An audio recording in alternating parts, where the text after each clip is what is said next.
Muito bom dia, paz do Senhor Jesus a todos os amados irmãos.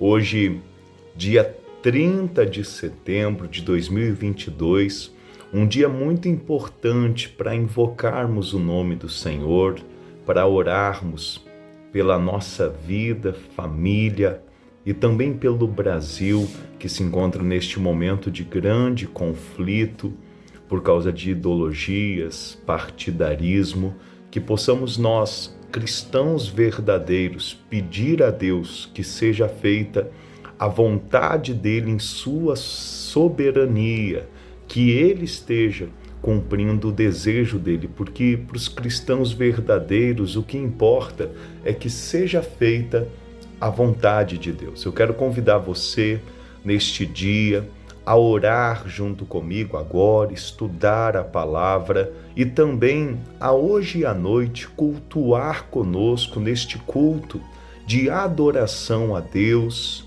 de busca ao reino dos céus e de estudo da palavra profética que nos ensina como entrar no reino dos céus. Hoje o culto será na Casa Pastoral aqui no bairro Santa Mônica, na rua Teixeira Fonseca, Francisco Teixeira Fonseca, número 122, em frente à Mecânica do Léo, ao lado do Lava Jato do Calixto. Vamos orar ao Senhor. Pai querido, Papai amado, nós invocamos o teu santo nome, Senhor e Rei Salvador, Jesus Cristo. Buscamos o teu apacentar, bom pastor, buscamos a transformação do teu Espírito em nossa alma. Vem renovar a nossa mente, vem modelar o nosso coração, para que nunca venhamos a nos vestir do velho homem, da velha criatura carnal, material, demoníaca, mas que o novo homem, o Espírito Santo, Senhor Jesus, seja a nossa vestimenta e também a nossa essência, o perfume a exalar do nosso ser. Edifica a tua amada igreja, Senhor. Fortalece aqueles que se encontram uma grande batalha interior, aqueles que se encontram enfrentando nesta batalha dúvidas, fraqueza, esfriamento espiritual. Espírito Santo, só o Senhor é que pode nos dar força para continuarmos de pé e cumprirmos a tua vontade, o teu chamado, a tua vocação em nossas vidas. Apacenta, Senhor, eu te peço, apacenta a amada igreja, meus irmãos, membros do teu corpo, assim como eu, e os fortaleça, mostrando a eles que este é o caminho, a verdade e a vida, que o Senhor Jesus é o centro desta obra e o nosso Salvador, em quem confiamos e a quem servimos com inteireza de coração. Que todos possam enxergar esta verdade pelos frutos e pelas obras, para a glória do teu nome, em nome do Senhor Jesus. Amém, amados irmãos, porque desta forma o Senhor poderá estar governando a nossa vida, nos dando força para vencer vícios e pecados e nos abençoando com a sua graça, com o seu poder, com os seus milagres, sinais, prodígios, maravilhas que Ele tem o desejo de manifestar em nossas vidas. Vamos hoje avançar no estudo do Evangelho de Mateus, no capítulo 21. Hoje chegamos à próxima parábola encontrada neste capítulo, a última parábola incrível, profunda, poderosa, que nos explica por que hoje nós temos acesso à coroa da vida. E hoje, na segunda parábola, o Senhor explicará de uma forma ainda melhor por que o reino de Deus, hoje o reino dos céus, por que o direito de primogenitura, herdeiros de Deus, foi transferido dos judeus para os cristãos. Vamos avançar no estudo. Mateus capítulo 21, versículo 33 diz assim: Atentai noutra parábola. Havia um homem, dono de casa, que plantou uma vinha, cercou-a com uma sebe, construiu nela um lagar, edificou-lhe uma torre e arrendou a uns trabalhadores. Depois se ausentou do país. Ao tempo da colheita, enviou seus servos aos lavradores para receber os frutos que lhe tocavam. E os lavradores, agarrando os servos, espancaram a um, mataram a outro e a outro apedrejaram. Enviou ainda outros servos em maior número e trataram-nos da mesma sorte. E por último, enviou-lhes o seu próprio filho, dizendo: A meu filho respeitarão. Mas os lavradores, vendo o filho, disseram entre si: Este é o herdeiro. Ora, vamos, matemo-lo e apoderemo-nos da sua herança. E agarrando-o, lançaram-no fora da vinha e o mataram. Quando, pois, vier o senhor da vinha, que fará àqueles lavradores? Responderam-lhe: Fará perecer horrivelmente a estes malvados, e arrendará a vinha a outros lavradores, que lhe remetam os frutos nos seus devidos tempos. Amados irmãos, nós vemos aqui neste estudo, o Senhor Jesus mostrando, por intermédio de outra parábola, por que o reino foi transferido do judaísmo para a fé cristã, do judaísmo para aqueles que creem em Jesus Cristo. Nós vamos estudar esses versículos e vamos ver, por intermédio do contexto na Bíblia Sagrada, o cumprimento, a explicação de cada versículo contido nesta parábola que nos foi dada pelo rei. Como lemos tudo, nós vimos que o que acontece aqui é algo muito triste, aonde um homem, na parábola, o dono da casa, claro, representa Deus, construiu uma vinha. E cercou essa vinha, protegeu-a com a sebe, para que ninguém pudesse entrar, um lugar ali abençoado, protegido. E após construída a vinha, que representa, nós vamos ver, Jerusalém, que representa Israel, que representa o povo judeu em sua nação, em seu estado, em seu país, estavam protegidos. Então Deus arrendou essa vinha a lavradores, que representam os líderes dos judeus, os líderes dos israelitas, que representam tanto os fariseus como também os anciões, aqueles que eram respeitados e governantes no povo de Israel. Porém, de tempo em tempo, o Senhor enviava os seus profetas, que se representa nessa vinha os seus servos, para colher os frutos, ou seja, para manter o povo adorando, bendizendo, obedecendo. Porém, nós vamos ver no Antigo Testamento que muitos desses profetas, por incentivarem o povo a abrir mão da idolatria, da fornicação, da avareza, da mentira, da idolatria a postes ídolos, a falsos deuses, muitos desses profetas foram maltratados, foram mortos, apedrejados, queimados, lançados em covas, açoitados por estes trabalhadores que a vinha foi arrendada, ou seja, pelo povo judeu, pelo povo de Jerusalém. É o que nós vemos ali até o versículo 36. Enviou ainda outros servos em maior número e trataram-nos da mesma sorte. No versículo 37 fala, e por último, ou seja, na última oportunidade da vinha, dos lavradores, do povo de Israel continuar na presença de Deus, e por último, enviou-lhes o seu próprio filho, dizendo, a meu filho respeitarão. É óbvio, sem dúvida alguma, que o filho aqui nessa parábola é o Senhor Jesus. Imagina só o Senhor Jesus contando essa parábola aos fariseus, religiosos, anciões daquela época. Imagina só ele mesmo já sabendo o desembolar da história, o que iria acontecer, o que aqueles homens que estavam ouvindo agora os seus ensinamentos iriam fazer com ele. Isso é muito forte, isso é muito profundo. Porque o próprio Cristo disse, por último, o dono da casa, Deus enviou o seu próprio filho. Versículo 38. Versículo 38.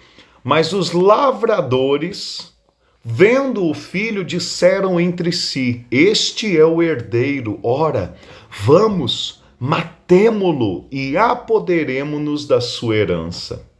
Com isso, a parábola do Senhor Jesus mostra que a preocupação dos fariseus, dos líderes religiosos, a preocupação era no direito que o Cristo tinha de governar, porque até então quem governava era eles, e eles não estavam dispostos a abrir mão daquela falsa posição. Meu Deus do céu! Ou seja, por causa do desejo de ter o povo comendo em suas mãos, é que eles foram capazes de matar o Filho de Deus, de crucificar a Jesus Cristo. Irmãos, quantos líderes religiosos hoje crucificam o Filho de Deus, a palavra verdadeira de Deus, a profecia do reino dos céus, só porque querem que o povo fique comendo em suas mãos. O Senhor Jesus já sabia que isto aconteceria naquele tempo. E nós, como a igreja do Senhor, também devemos saber que isto tem acontecido hoje também, aonde muitos não têm tido o devido entendimento, revelação, alimento da palavra de Deus para a vida eterna. Versículo 38, mas os lavradores, vendo o filho, disseram entre si, este é o herdeiro, ora, vamos, matemo-lo e apoderemo-nos da sua herança. E agarrando-o, lançaram-no fora da vinha e o mataram. Quando, pois, vier o senhor da vinha, que fará aqueles lavradores? Responderam-lhe, fará perecer horrivelmente a estes malvados e arrendará a vinha a outros lavradores, que lhe remetam os frutos nos devidos tempos. Ou seja, o que aconteceu 70 anos depois que crucificaram o Senhor Jesus Cristo? Pesquise aí agora na internet. Você vai ver que 70 anos depois Deus usou o príncipe de Roma, o Império Romano, o general Tito e os exércitos de Roma para destruir Jerusalém. No ano 70, Jerusalém foi destruída por causa da maldade que fez com o Senhor Jesus, por causa da maldade que fez com os sacerdotes, com os profetas enviados por Deus para exortar o povo. Quer ver um exemplo? Alguns exemplos? Nós podemos ver em Jeremias capítulo 37 o que fizeram com Jeremias, profeta usado pelo Senhor, cheio do Espírito Santo. Capítulo 37, versículo 15, diz assim: os príncipes irados contra Jeremias açoitaram-no e meteram no cárcere, na casa de Jonatas, o escrivão, porque a tinham transformado em cárcere. Então veja que o profeta Jeremias, que nesta parábola é um dos servos do dono da casa que foi enviado para colher frutos no povo de Israel, quando falava para o povo gerar frutos de justiça, ficavam irados contra ele, açoitaram a ele, prenderam a ele. Neemias também vai falar sobre isso no capítulo 9. No capítulo 9 de Neemias, no capítulo 9, versículo 26, olha só o que Neemias, em sua oração a Deus, ele deixou bem claro o que acontecia em Jerusalém. Ainda assim, foram desobedientes e se revoltaram contra ti, poderoso Deus. Viraram as costas da tua lei e mataram os teus profetas, que protestavam contra eles, para os fazerem voltar a ti. E cometeram grandes blasfêmias. Então, tudo isso que está no Antigo Testamento, gravado em memorial, tudo isso é citado na parábola que o Senhor Jesus nos entrega em Mateus capítulo 21. Bom, eu teria mais textos para lhe mostrar, mas porém eu creio que agora não é necessário. Você já consegue entender a veracidade do que estamos expondo neste estudo a cada irmão, a cada irmã. Quando diz ali, por último enviou-lhes o seu próprio filho, dizendo: a meu filho respeitarão. O Senhor Jesus, ele já sabia, e por isso conta na parábola, mas os lavradores, vendo o filho, disseram entre si: este é o herdeiro, ora, vamos, matemo-lo e apoderamo-nos da sua herança. E agarrando-o, lançaram-no fora da vinha e o mataram. Quando, pois, vier o senhor da vinha, que farás àqueles lavradores? Responderam-lhe: fará perecer horrivelmente a estes malvados e arrendará a vinha a outros lavradores, que lhe remetam os frutos nos seus devidos tempos. Foi o que Cristo, o que Deus, ele fez.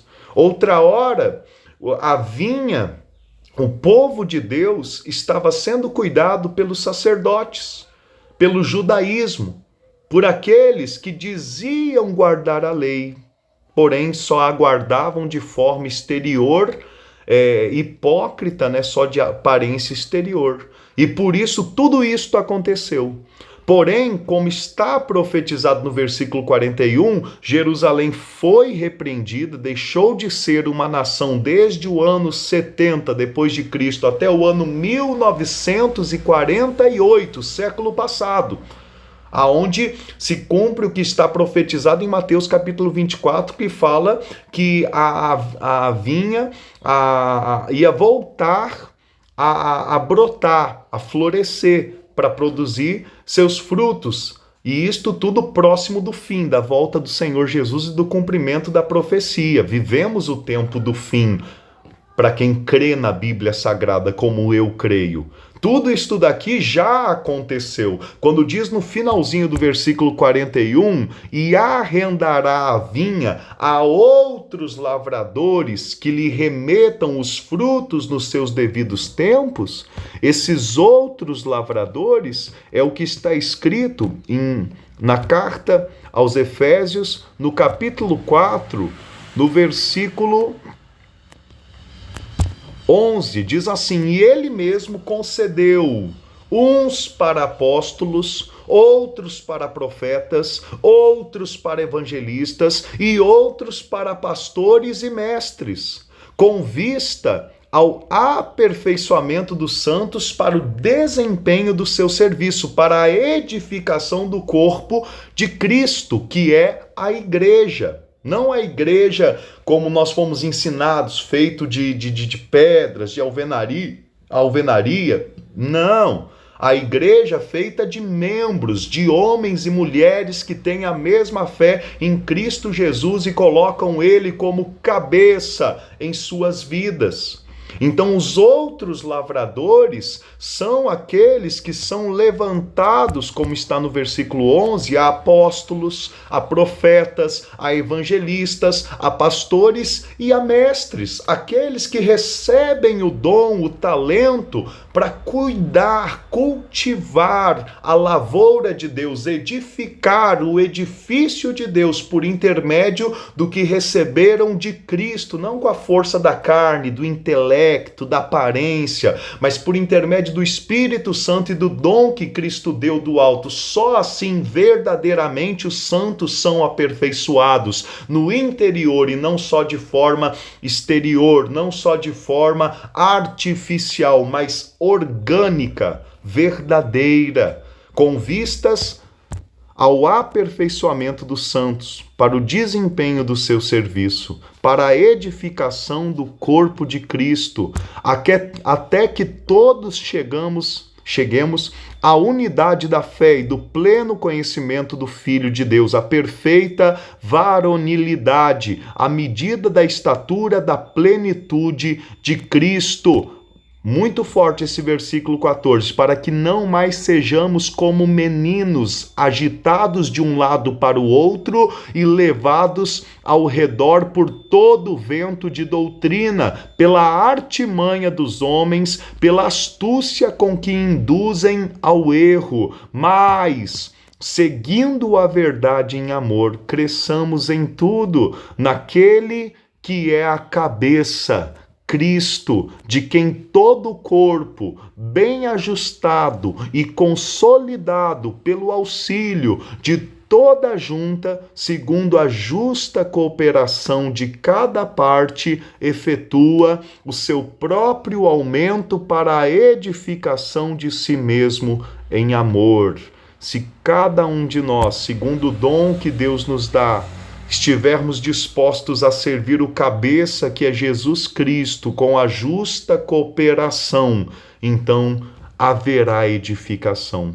Então o amor florescerá e o Senhor Jesus Cristo será expressado nesta terra. Que a mensagem de hoje, aonde mostra agora de outra forma, mas com clareza, que o direito de primogenitura foi transferido a nós cristãos, que a mensagem de hoje te dê ânimo, te dê força para você buscar o reino dos céus em primeiro lugar na sua vida, para você viver uma vida realmente para o Senhor Jesus como seu cabeça, se preocupando desde já com a eternidade, onde estaremos com Ele. E eu faço aqui este convite. Você que talvez há tantos anos serve ao Senhor Jesus e nunca lhe entregaram esta verdade. Por isso, como diz aqui no versículo 14, para que não sejamos mais como meninos, agitados de um lado para o outro e levados ao redor por todo o vento de doutrina. Talvez você, assim como eu, há 2 anos atrás, ainda é um menino. Eu era um menino agitado por vento de doutrina sem conhecer profundamente a economia de Deus. Porém, hoje, para a glória do Deus vivo, por intermédio dos dons concedidos pelo Senhor Jesus a mim, para a edificação do seu corpo, a igreja, a vós, hoje eu tenho como lhe mostrar a economia de Deus e lhe revelar. Por isso eu lhe chamo para fora das heresias. Saia fora das heresias, Deus ele irá te honrar. Venha fazer parte do corpo da igreja verdadeira conosco, aonde você estiver pelo Brasil. Você pode congregar conosco, os cultos são sempre transmitidos ao vivo e também gravados de forma online para que todos tenham acesso à verdade contida na Escritura. Você pode também, tendo o chamado do Senhor e estando debaixo do do cabeça que é Cristo, junto conosco, membros do seu corpo, em obediência e fidelidade, fazer também da sua casa um ponto de pregação, uma casa de oração aonde verdadeiros cristãos estarão estudando a palavra conosco. Nós temos projetos, porém o crescimento quem dá é Deus. Uma coisa é fato: a porta está aberta para aqueles que realmente têm sede da verdade. Aqueles que têm sede, Cristo disse: venha e beba da água da vida, tá certo? Deus abençoe todos os irmãos. Deixo aqui recados finais, convites, né? Para que você esteja conosco cultuando ainda hoje. Ainda hoje nós teremos aí o culto para adorar ao nosso Deus às 7h30 da noite, transmitido pela página do Facebook Igreja de Cristo Evangelho do Reino, às 7h30 da noite em diante, e também de forma presencial aqui na Rua Francisco Teixeira Fonseca, número 122, no bairro Santa Mônica, em Santa Bárbara. E a senhora, o senhor, é o nosso convidado para estar sendo alimentado pela palavra de Deus, pelo pão da vida que desce do céu e dá vida ao mundo, o Senhor Jesus.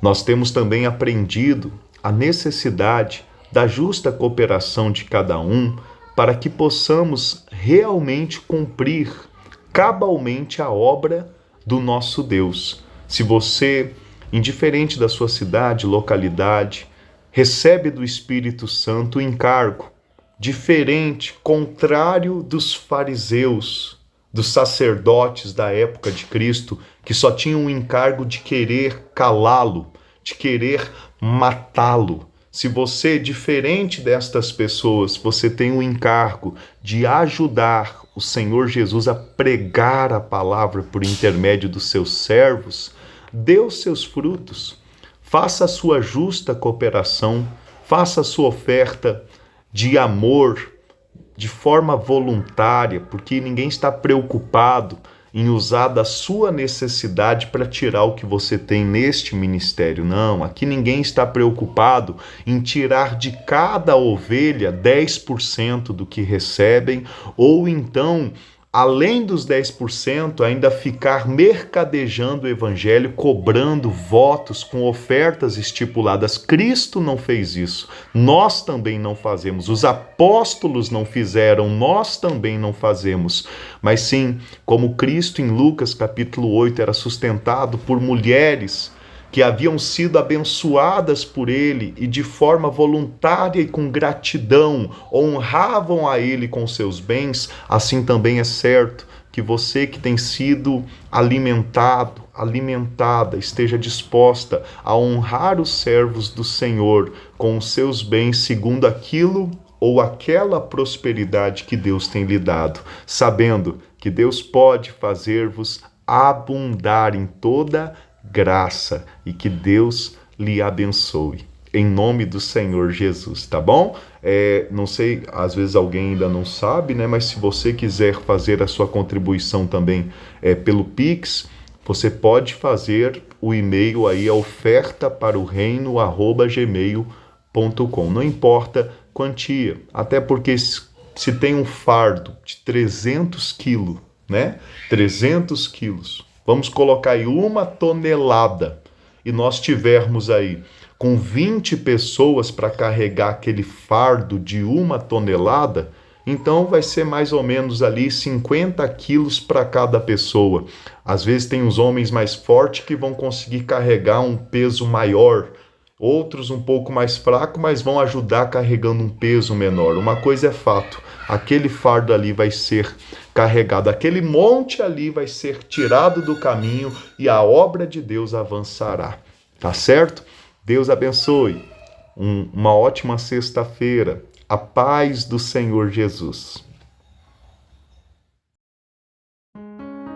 Jó, como pode ainda durar se não tem motivos para cantar?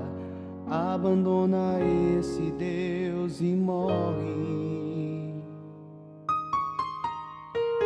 mas não adoro pelo que ele faz, nem menos por bens materiais. Eu adoro pelo que ele é, eu sou dele, tudo é dele. Jó, você não tem motivos, perdeu seus bens, seus filhos, seus amigos. O que você vai fazer? Eu vou adorar, simplesmente adorar.